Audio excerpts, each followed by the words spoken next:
Good morning, everybody. Welcome to your encouragement on the 8th.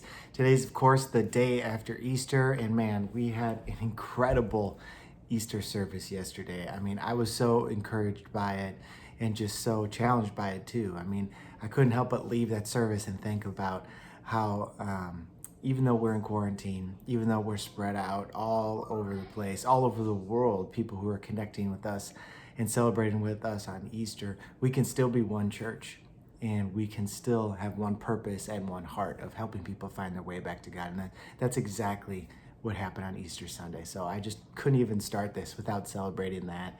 Just please continue to pray for those people who said yes to Jesus on Sunday. And we're going to be reaching out to all of you next week and this week, and just can't wait to see what God is up to and what he's going to continue to do. But it was truly incredible service. If you missed it, make sure you go back and watch it. It was incredible. So make sure you check that out.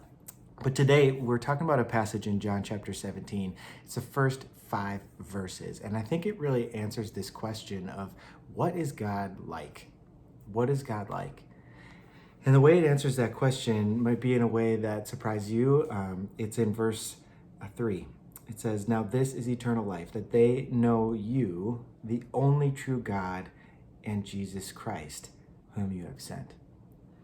You see, if we're ever wondering what God is really like, we just need to look to Jesus. It's Jesus who came to show us what God was like, not just in statements or stories or sentences, but as a person. God embodied to us so that we could know what he's like, and not just know what he's like, but also relate to him like we can relate to another person, but not just like another person, but even more deeply and more fully than we could ever relate to another person. Jesus shows us what God is like. God wanted us so desperately to know what he's like, to know what his character is like, to know how he interacts with people, to know how he interacts with the outcast, to know how he interacts with the sick, to know how he interacts with people who maybe would think they have no business being with God. They're not good enough to be with God. In Jesus, we see that God is love and that he reaches out to touch those who are far. He reaches out to heal those who are sick. He reaches out to welcome in those who are outcasts. Our God is a God of grace. He's a God of love. He's a God of mercy. He's a God of goodness. And he is a God who can be trusted. When we ever wonder what God might be like, we just need to look to Jesus and know that is exactly what God is like. And here's the real good news and the challenge for us today in this, is that just like we look to Jesus to know what God is like, God has given us the same mission that he gave to Jesus, to show the world what he is like. See, our neighbor might not be ready or might not look to Jesus, but they are going to look to you.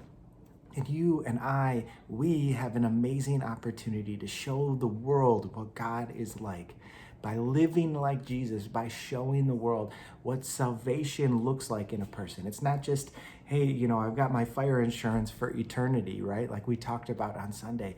It's something that impacts our every single moment and our every single day.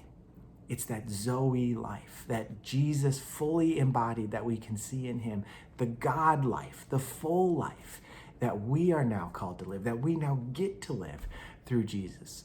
So we look to Jesus to see what God is like, and don't forget that your neighbor, your coworker, your family, your relatives are looking to you to know what God is like. So lean into him, trust him, and look for ways to fully live that Zoe life so that you can point people back to Jesus.